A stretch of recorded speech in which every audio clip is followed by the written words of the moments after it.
Hi, Leon. Very nice to see you. How are you today? I'm very well, thank you. Yourself? Yeah, I'm good, thank you. So, do you want to tell us just a little bit about yourself?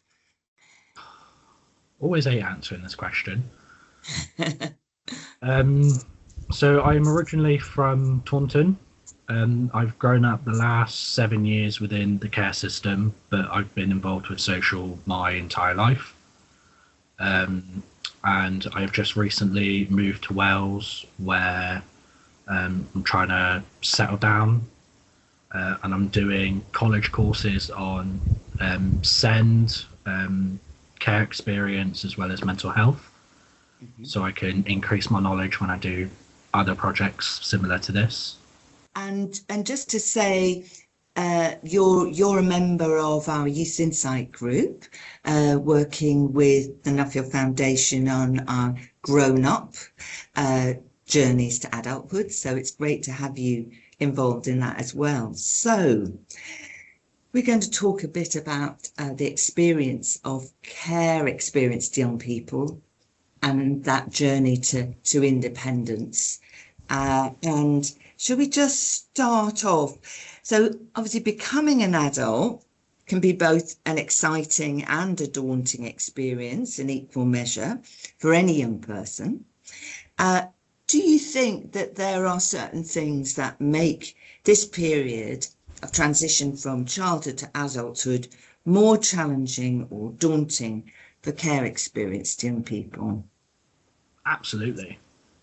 I know most people that I know in the care system don't have support from their parents who would normally help them transition. But then also, once they've moved on, they'll still be part of their lives to help them with any issues that they might have. Um, I didn't really get much help from carers or family when I moved out into independence. Mhm.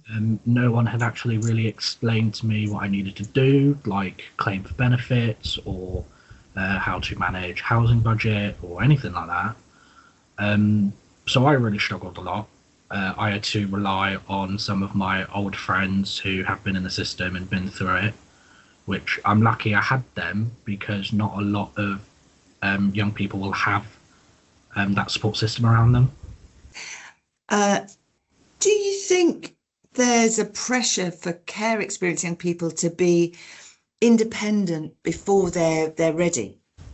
Oh yeah, like the second I turned 16, back in I can't remember how long ago, um, I was placed on semi-independence without notice, and my carers had given my details into a restaurant without telling me, so I can get a job. And Mhm. it was like I was immediately pressured into becoming an adult, when the day before they treated me just like I was any normal child. Um, and even though they told me I needed to be more independent, because I did everything on my own anyway, I didn't like people treating me like a child, so I was always independent.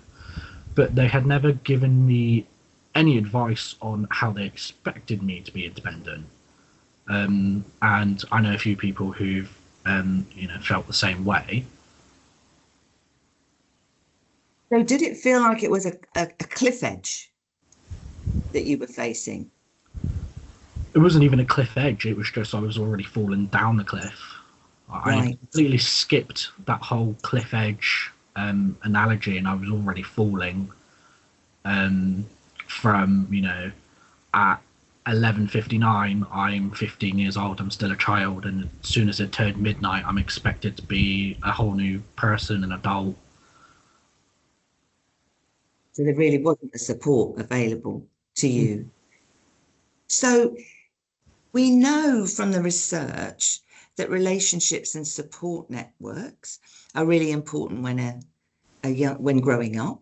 And that we know, like, if you look at the figures for the population as a whole, that two-thirds of young people aged 19 or 20 still live with their parents.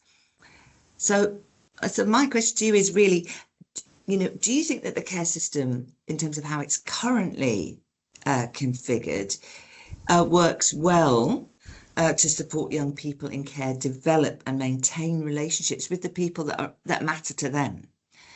when they make that, transition into adulthood? No.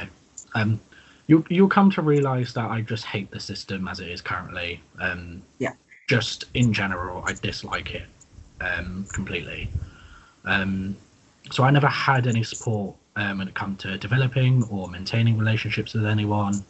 I also haven't actually heard anything good from other people around the area of support. But I don't know too much about it. However, like the few people I do know who have said that they don't receive support, I haven't received support.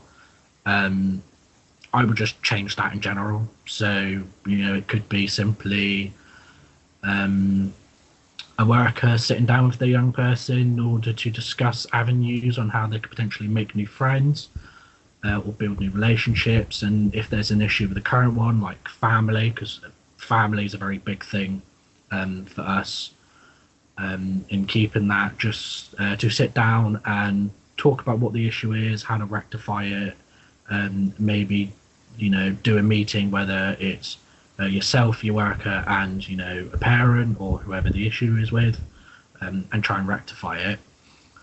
I do know that not a lot of young people are comfortable in talking to their workers about that, because I know I wasn't at all. 17 years old, having issues with my relationships, and people could tell what was wrong, but I didn't want to tell them about it because it's private. So that's one thing that needs to change as well, is young people feeling more comfortable in talking to their workers about their problems. I think that did any of that happen, before, in a sense, you get to the age of 16, and that sort of there's more pressure on being independent? I mean, how far do we need to sort of build those relationships of people that matter to you or other care experiencing people earlier on, when you're in care? I don't know. I think it was very different for me, especially because, as you know, I had deprivation of liberty. Yes. So I was very restricted on what I could do. So I didn't actually have any friendships or relationships because I wasn't allowed to leave the house. Yes. Aside from school, I was kept an eye on 24/7. So as soon as my dole got lifted and I could now go out and have all these friends, I was very overwhelmed with, I've been friends with people in school for a very long time. I just couldn't see them outside. So as soon as I was allowed, I had absolutely everybody that I know come at me at once, going, right, you're going to come out with me, you're going to do this, and we're going to go out and have some fun. And I have a processing disorder, so when I have 20 odd people at once coming at me, wanting me to do things, I really struggle to manage that.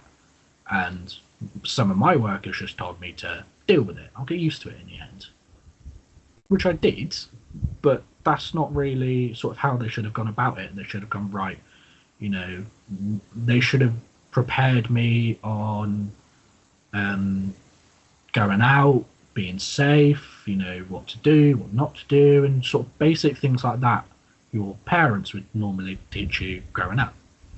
If we were thinking about some of the professional relationships that you have had, obviously they're very important to help a young person navigate and advocate for them. If we think about social workers, how do you think social workers or leaving care workers can better support young people to navigate that journey from being a young person to being an adult? So I've had quite a few different social workers in my life. So like I said, I've been involved with social since I was born. I've had 26 social workers between the day I was born to now. My goodness. And none of them has really ever stuck around long enough to make a difference in any significant way. I used to think they were just absolutely rubbish and that I hated them all.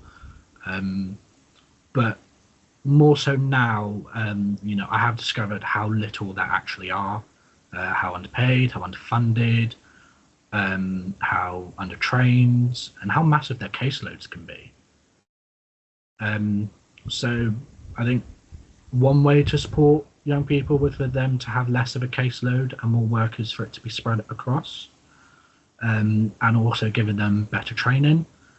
Because I just sort of found that all of mine acted as if they were reciting from a textbook, and their methods just did not work for me whatsoever. I'm very different to everyone else.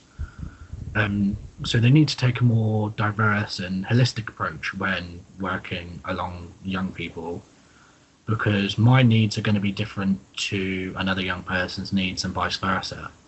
So if they just use the same methods, they're never going to get anywhere. If you thought about a different kind of support, I know we hadn't kind of planned to talk about this, but if you were thinking about a different kinds of support, which was not confined to social workers or broader, what do you think would work better? Is it about trying to help sort of build trusted relationships with people that you might have had in your network, wider network earlier on? What might work better for you? I think as well, like, a lot of pressure gets put on social workers, but there are still loads of other professionals that are about when working with a young person. So you'll have their carers, whether it's residential, foster, and things like that. You also have IROs, so independent review officers. Mine was lovely. I still speak to her to this day.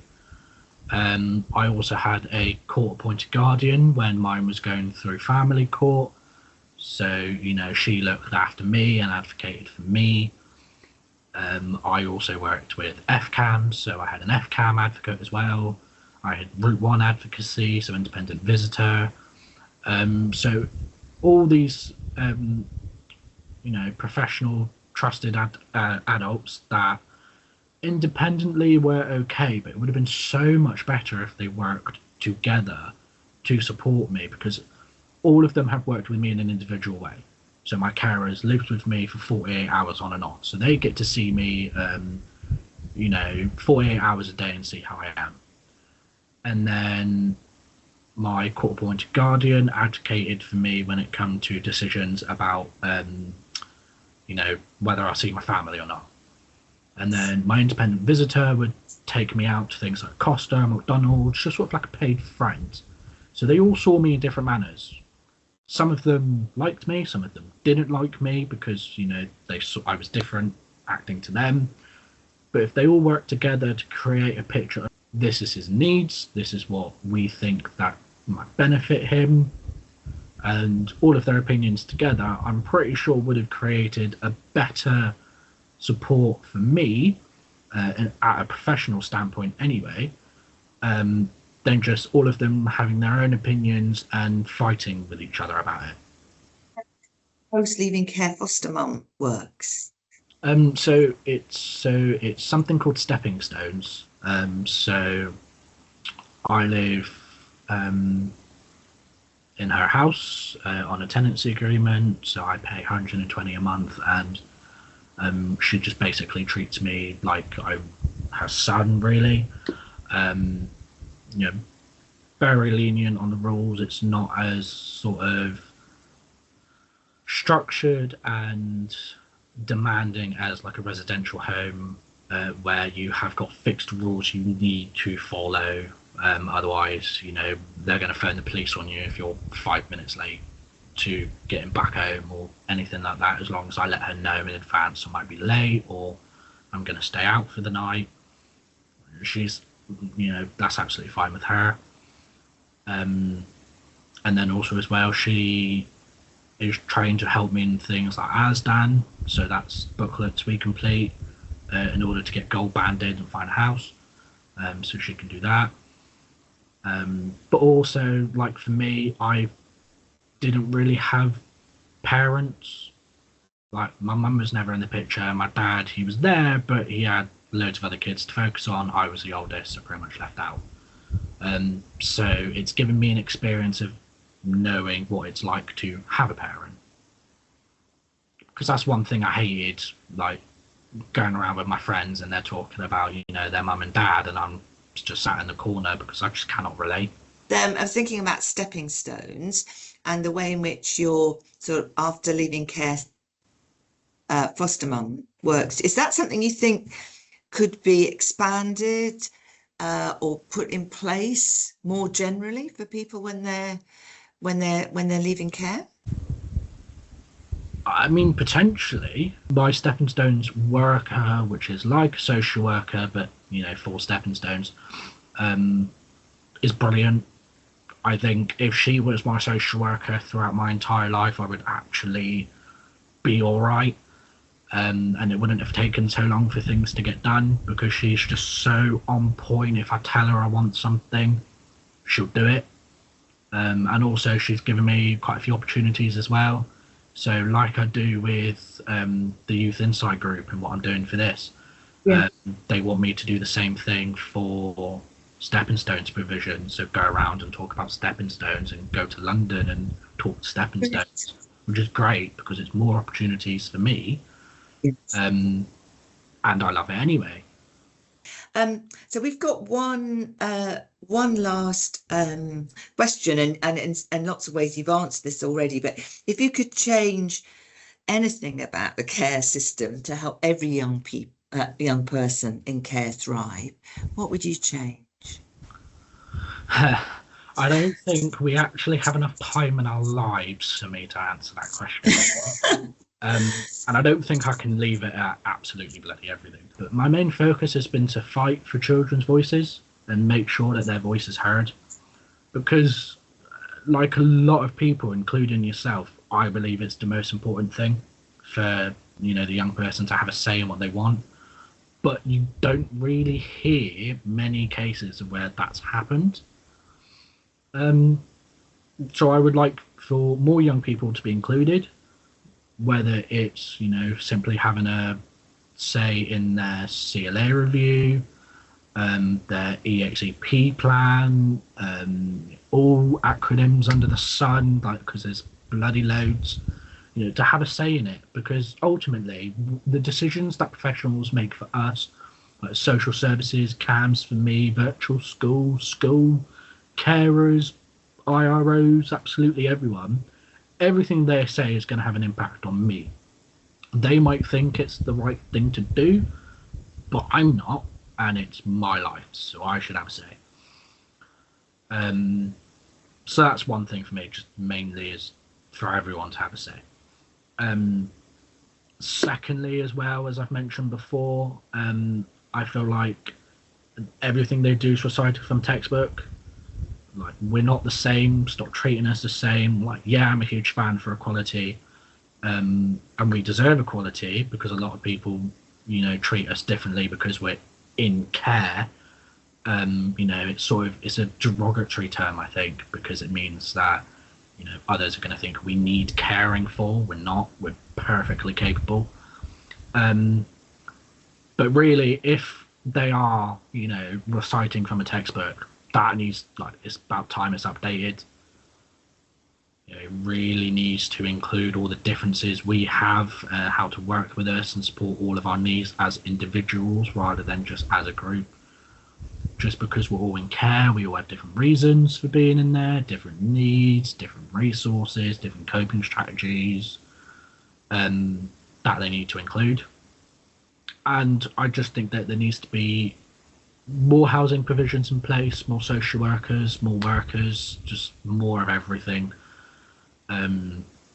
because there isn't enough at all. Thank you very much for sharing your ideas and expressing them so powerfully and so clearly.